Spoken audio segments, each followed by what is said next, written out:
রমাদান মাসের মধ্যে একটা রাত আছে, যে রাতের নাম হচ্ছে লাইলাতুল কদর। আমি আশা করি আপনারা সবাই এই সূরাটা জানেন। বা'দা আউযু বিল্লাহি মিনাশ শাইতানির রাজিম, ইন্না আনজালনাহু ফি লাইলাতুল কদর। নিশ্চয়ই আমি কোরআনকে নাজিল করেছি লাইলাতুল কদরে, ভাগ্য রজনীতে। ওয়ামা আদরাকা মা লাইলাতুল কদর। হে নবী মুহাম্মদ সাল্লাল্লাহু আলাইহি ওয়াসাল্লাম, আপনি কি জানেন লাইলাতুল কদর কি জিনিস? লাইলাতুল কদরি খায়রুম মিন আলফি শাহর। লাইলাতুল কদর হচ্ছে হাজার মাসের চাইতে উত্তম। এখানে গাণিতিকভাবে ব্যাখ্যা করতে যাবেন না, 1000 মাস সমান সমান কত বছর হয়, ব্যাপারটা এমন নয়। এখানে আধিক্য বোঝানো হয়েছে। হাজার হাজার মাস ইবাদত করলে যে নেকি হয়, এক রাত ইবাদত করলে সে নেকি হয়ে যাবে ইনশাআল্লাহ। এই রাতে কি হয়? স্পেশাল তানাজ্জালুল মালাইকাতু ওয়ার রূহ। এই মাসে আল্লাহর পক্ষ থেকে আল্লাহর ফেরেশতারা নেমে আসেন। কোথায় নেমে আসেন? পৃথিবীতে। তাদের সর্দার হিসেবে থাকেন জিবরাইল আলাইহিস সালাম। তানাজ্জালুল মালাইকাতু ওয়ার রূহু ফিহা বিইذনি রাব্বিহিম। আল্লাহর রবের আদেশে তারা এই কাজটা করেন। মিন কুল্লি আমর, প্রত্যেকটা বিষয়ের ফয়সালা হয় এই রাতে।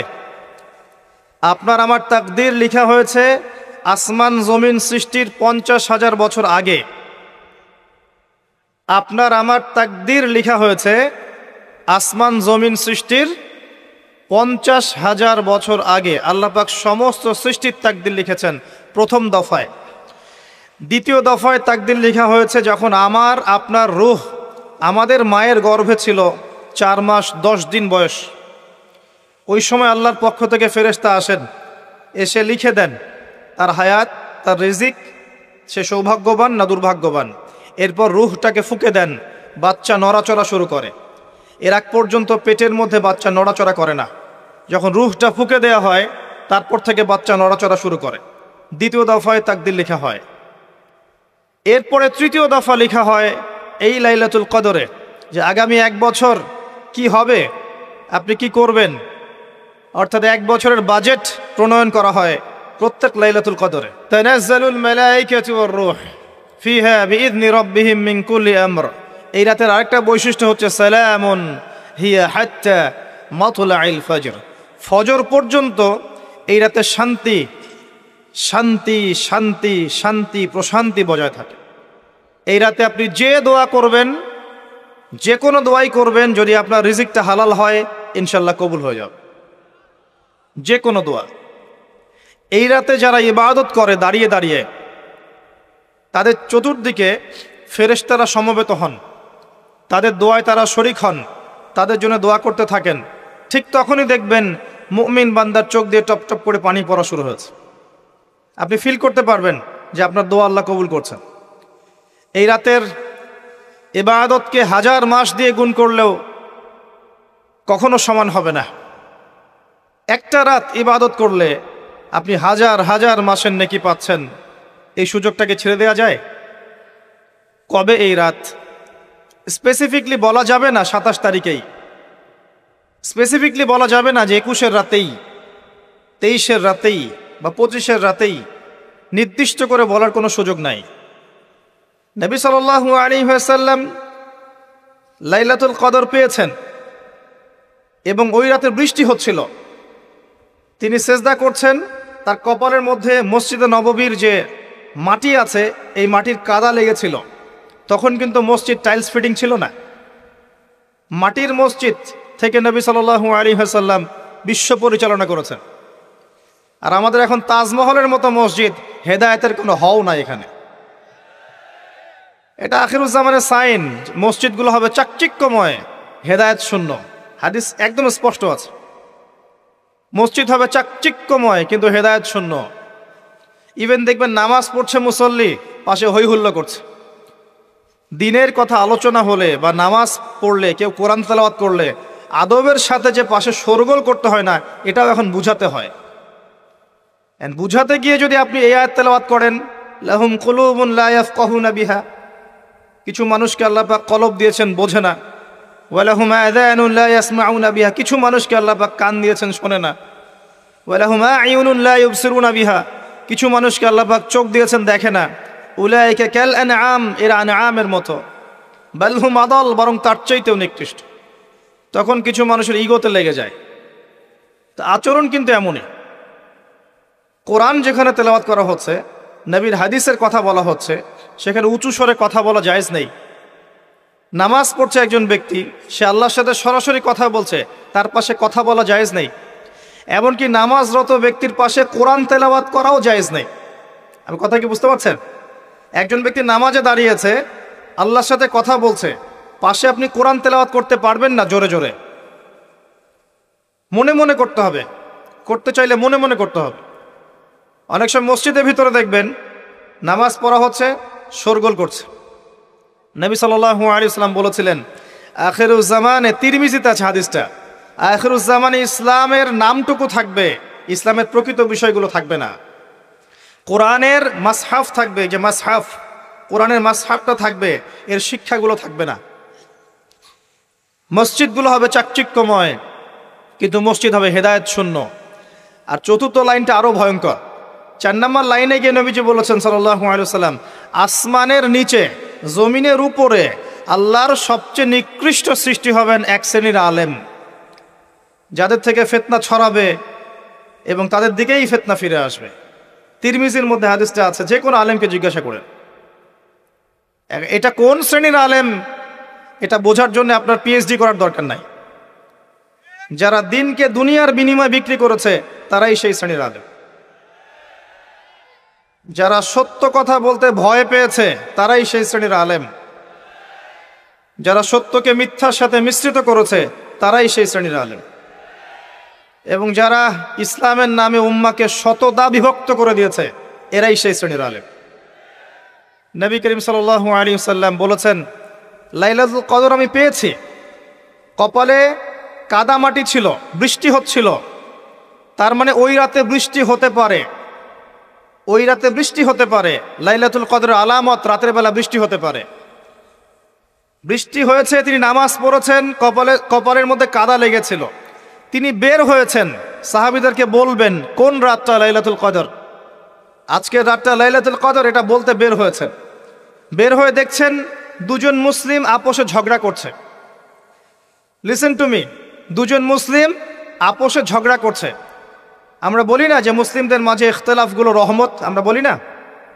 দুজন মুসলিম আপোষে ঝগড়া করছে, এই কাজটার কারণে আল্লাহ রাব্বুল আলামিন নবী সাল্লাল্লাহু আলাইহি ওয়াসাল্লামের হৃদয় থেকে এই কথাটাকে তুলে নিলেন। তিনি আর বললেন না এক্স্যাক্টলি কোন রাতে লাইলাতুল কদর ছিল, তিনি বলতেই বেরিয়েছিলেন যে কোন রাতে লাইলাতুল কদর ছিল। আমাদের ইখতিলাফের কারণে আমরা সেই নির্দিষ্ট রাতটাকে হারিয়ে ফেলেছি। তবে এর মধ্যেই খায়ের আছে, এর মধ্যেই কল্যাণ আছে। আরবিতে একটা প্রবাদ আছে, কুল্লু শার ইউজাদু ফিহিল খায়র, প্রত্যেকটা অকল্যাণের পিছনেই কোনো না কোনো কল্যাণ আছে। নির্দিষ্ট করে বলে দিলে আমরা বাকি রাতগুলো জাগতাম না।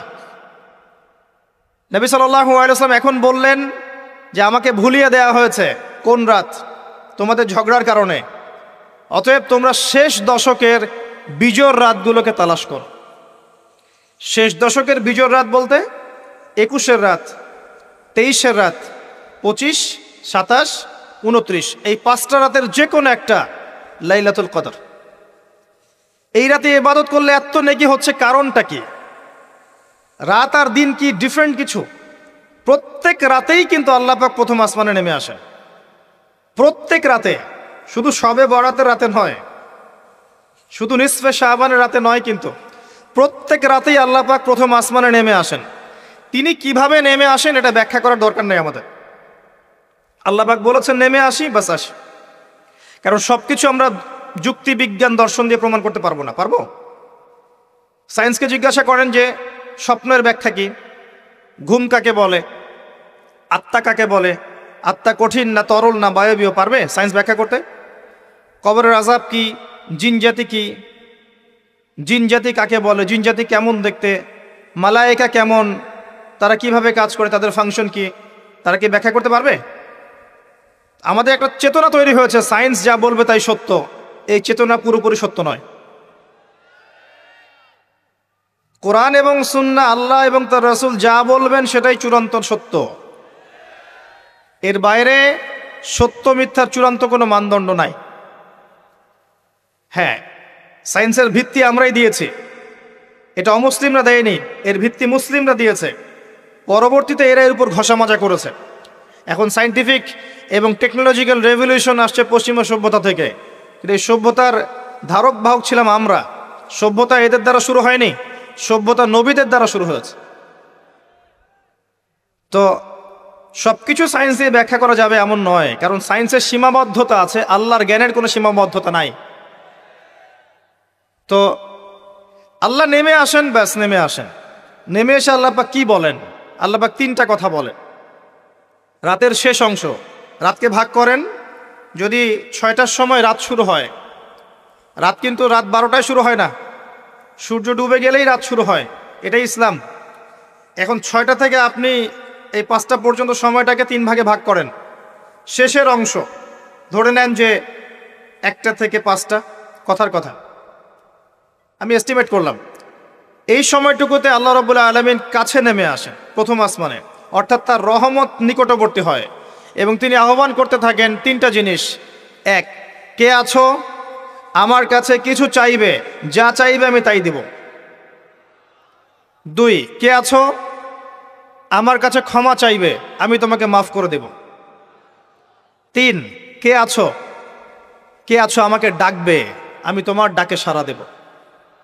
মানে এই সময় আপনি যা চাইবেন ইনশাআল্লাহ, আপনার আকীদায় যদি শিরক না থাকে, আমলে যদি বেদাত না থাকে এবং আপনার রিজিক যদি হালাল হয়, ইনশাআল্লাহ তাআলা আপনার দোয়া কবুল করা হবে। আল্লাহ পাক প্রত্যেক রাতেই নেমে আসেন। তাহলে লাইলাতুল কদরকে এত স্পেসিফিকলি ইম্পর্টেন্স দেওয়ার কারণ কি? একটাই কারণ, মনে রাখবেন, লাইলাতুল কদরকে মর্যাদামণ্ডিত করার এবং রমাদান মাসকে শ্রেষ্ঠ মাস মর্যাদামণ্ডিত করার একটা কারণ, only one reason behind it, সেটা হচ্ছে এই মাসে এবং এই রাতে আল কোরআন নাজিল হয়েছে। কথা কি বুঝতে পারছেন? কোরআন নাজিলের কারণেই এই মাসটা মহামান্বিত, কোরআন নাজিলের কারণেই এই রাতটা সম্মানিত। ইন্না আনজালনাহু ফি লাইলাতুল কদর। আসুন সামনে যাই। নবী করিম সাল্লাল্লাহু আলাইহি ওয়াসাল্লাম যখন এই জাহেলি যুগে বাস করছেন, এই লাইলাতুল কদরে রমাদান মাসে আল্লাহ পাক কোরআন নাজিল করলেন। কি জন্য নাজিল করলেন? কারণ এই সমাজটাকে পরিবর্তন করার জন্যে, সমাজের জাহিলিয়াতগুলোকে দূর করার জন্যে নবী করিম সাল্লাল্লাহু আলাইহি ওয়াসাল্লাম প্রচণ্ড ফিকির করতেন। কি করা যায়, কি করলে মানুষগুলো শিরক ছেড়ে দিবে, কি করলে সুদ বন্ধ হবে, কি করলে মাদক থেকে মানুষ দূরে থাকবে, কি করলে নারীর সম্মান বৃদ্ধি পাবে। তিনি ভাবতেন কিভাবে গোত্রীয় হানাহানি বন্ধ করা যায়, তিনি এগুলো ভাবতে থাকতেন। হেরা গুহায় বসে তিনি এগুলো ভাবতেন কি করা যায়। যুবক বয়সে তিনি হিলফুল ফুজর তৈরি করেছেন এগুলো সমস্যা দূর করার জন্যে, কিন্তু পরিপূর্ণরূপে সফল হয়েছেন বলতে পারি না আমরা, কারণ তখন ওহী আসেনি। এই ভাবতে ভাবতে ভাবতে ভাবতে একদিন এক রাতে তার কাছে আল্লাহর পক্ষ থেকে কোরআন নাজিল হলো। সূরা আলাকের প্রথম 5টা আয়াত, বিসমিল্লাহির রহমানির রহিম, ইকরা বিসমি রাব্বিকাল্লাযী খালাক। পড়ুন আপনার রবের নামে, যিনি আপনাকে সৃষ্টি করেছেন। খালাকাল ইনসানা মিন আলাক, যিনি মানুষকে সৃষ্টি করেছেন জমাট বাঁধা রক্তপিণ্ড থেকে। আমরা সবাই জমাট বাঁধা রক্তপিণ্ড ছিলাম মায়ের পেটে। আজকে আমরা আল্লাহদ্রোহী হয়েছি, কিন্তু আমরা পেটের মধ্যে এতটুকু জমাট বাঁধা রক্তপিণ্ড ছিলাম। সূরা ইয়াসিনের মধ্যে আল্লাহ পাক এই কথাটা বলেছেন, তোমাদেরকে তো নুতফা থেকে সৃষ্টি করেছি, ফাইদা হুয়া খসিমুম মুবিন, যখন সে বড় হয়েছে সুস্পষ্টভাবে আল্লাহর বিরুদ্ধাচরণ করছে।